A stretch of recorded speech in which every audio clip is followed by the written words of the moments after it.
¿Qué tal, Brownies y Pegasisters? Estamos ya en la última etapa del año y qué mejor que despedirlo con nuestros clásicos tops, siendo en este caso de un personaje que solemos dejar de lado, es decir, la princesa Celestia, que en la serie no hizo muy buen trabajo para plantearse como esa protectora y soberana que dice ser. Sin embargo, en los cómics, así como en otros contenidos, la cosa cambia significativamente, especialmente en aquellos que sí entran en el rango del oficial, mas no canónico. Es por eso que en esta ocasión vamos a ver 8 momentos bastante épicos de la princesa Celestia que no son canon, pero desearíamos que lo fueran, ya que esos nos demostrarían que no es la inútil y un tanto inepta personaje que parece ser. Por lo que sin más, comencemos.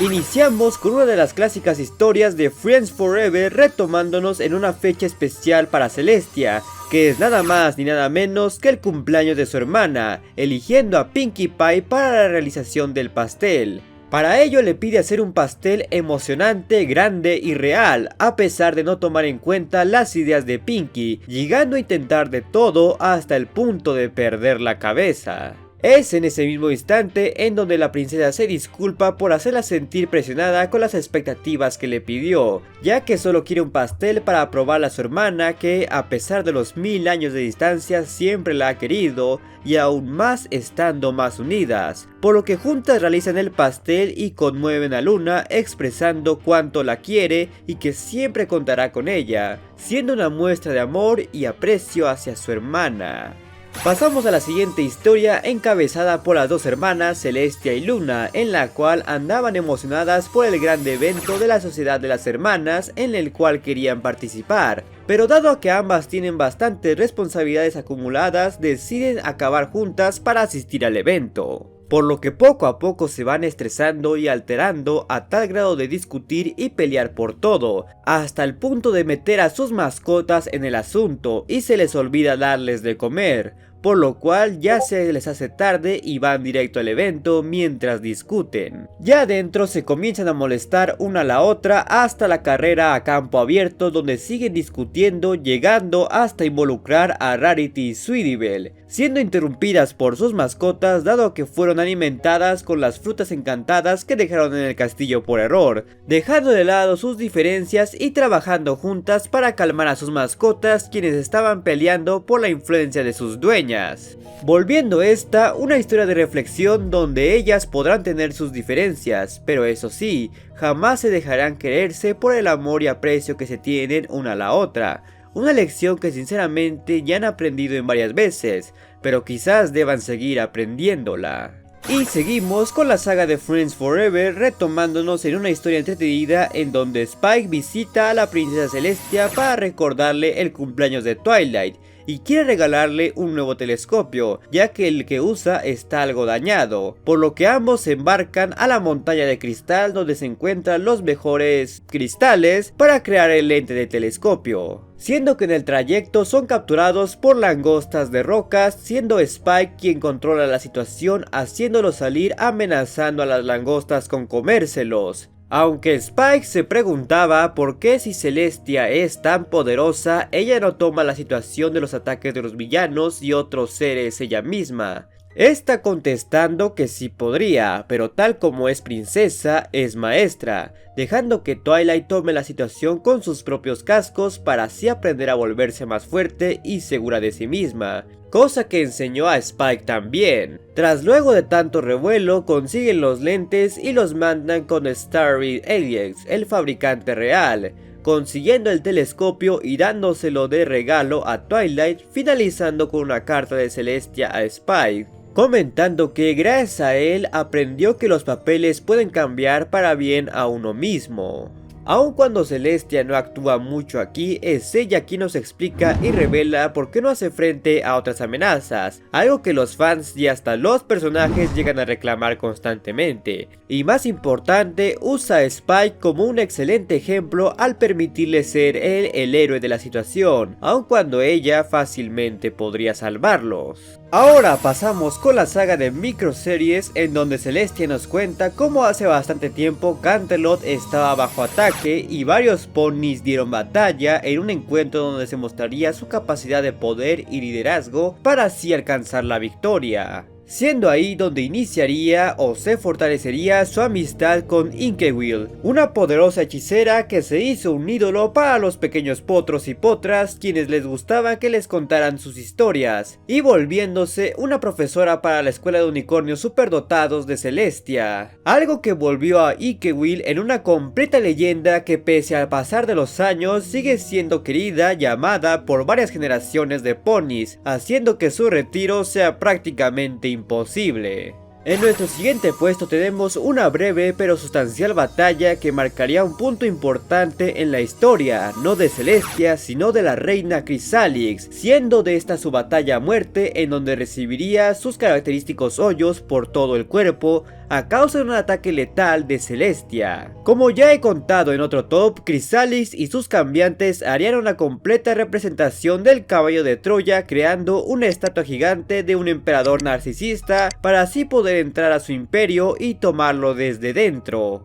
Pero la situación es salvada por Celestia, quien logra derrotar a Chrysalix y encerrarla a ella y sus cambiantes en un volcán, en lo que bien podrían ser años o hasta siglos, algo que de hecho le da más profundidad a su batalla en una boda en Canterlot, ya que ahí al ser Chrysalix la ganadora, nos da una idea de que tanto se han volteado las cosas, pues en su último encuentro, ella bien pudo haber muerto dado a las heridas prácticamente permanentes que posee. Ahora pasamos a El Diario de las Dos Hermanas con un evento que demostraría que aún en su corta edad Celestia sería un ser al que no hay que provocar porque posee atributos que realmente atemorizan. Cuando el corazón de cristal es robado del imperio por un dragón, la princesa Amore le encarga a Celestia y Luna su recuperación mientras esta usa su propio poder para mantener a salvo el imperio, muy similar a como lo hacía Cadence. Por lo que acompañada de un ejército de pegasos y grifos, las hermanas viajan hasta las montañas para hallar la guarida del dragón, el cual se niega a darles el corazón aun cuando realmente no le interesa tanto,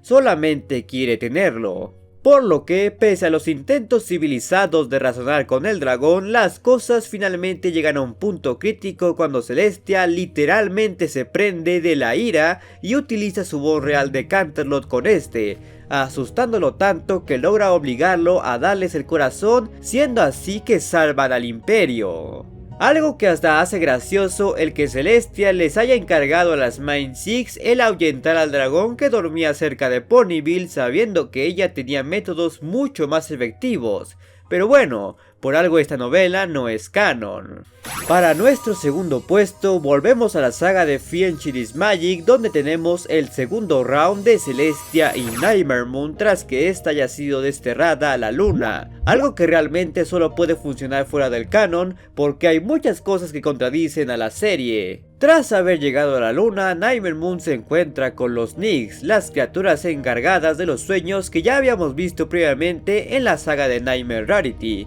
algo que ya de por sí contradice la serie, por lo que esta, sabiendo las cosas que podría controlar, decide causarles pesadillas a los ponis y que estos generen un caos en Equestria. Pero parece que no puede hacer eso con Celestia, dado que su mente es tan fuerte que no puede controlar sus sueños. Y todavía más raro es que Celestia se da cuenta de que Nightmare Moon es la causante de todas esas pesadillas y utiliza su magia para calmar a los ponis, cosa que, como se imaginarán, también contradice lo que posteriormente se vería en la serie. Sin embargo, lo más interesante es que Celestia decide confrontar a Nightmare Moon dentro del mundo de los sueños para que así deje de intentar controlar a los ponis con pesadillas, algo que también terminaría por ver cómo Celestia posee una mente muy fuerte y con una determinación que la mantiene por encima de sus temores. Pero por más épicos que sean los acontecimientos de esta historia, tristemente contradice mucho de la lógica interna que se vio y posteriormente se vería en la serie, así que debemos estar tristes y a su vez agradecer porque esta historia no sea canon.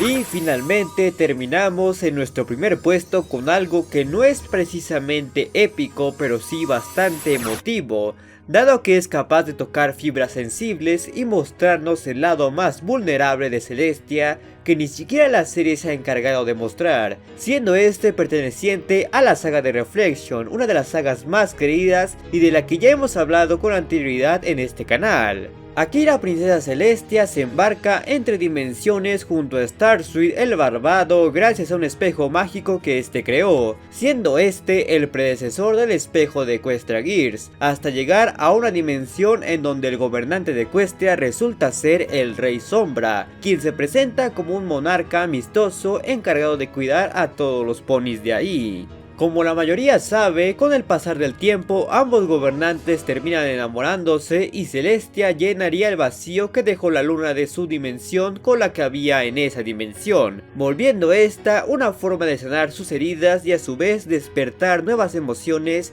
que le ayudarían a sobreponerse con el dolor de perder a su hermana. Pero tras ser separados, eso le causó mucho dolor y lo mantuvo así por varios siglos, cosa que ni siquiera su reencuentro logró resolver, dado que en ese momento la Equestria de esa dimensión había sido conquistada por la Celestia y Luna de ahí, volviendo todo el asunto más complicado dado que esa Celestia no podía ser lastimada sin lastimar a la Celestia original. Por lo que cuando la Smile Six intentan petrificar a la Celestia malvada usando los elementos de la armonía, la Celestia original también iba a ser petrificada, cosa que ella acepta para así mantener a salvo a su dimensión y a su amado Rey Sombra. Pero para su sorpresa y desgracia, es el Rey Sombra quien termina sacrificándose tomando los elementos de la armonía y usándolos para absorber toda la maldad que las otras Celestia y Luna poseen, algo que lo transformaría como el Rey Sombra que todos conocemos, pero su conciencia seguiría amando a Celestia y ella a él. Básicamente perdió a un amor dos veces, una sin alcanzar a despedirse y otra apenas viéndolo y atestiguando cómo se convierte en un monstruo.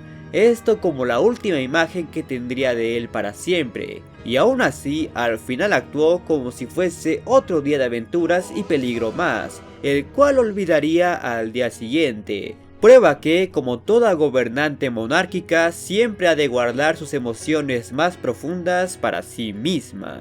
Pero si ahora quieres conocer las cosas más horribles que ha hecho la reina Chrysalix o cosas de los brownies que terminaron volviéndose canon, te dejaré las respectivas ventanillas a las que puedes hacer clic.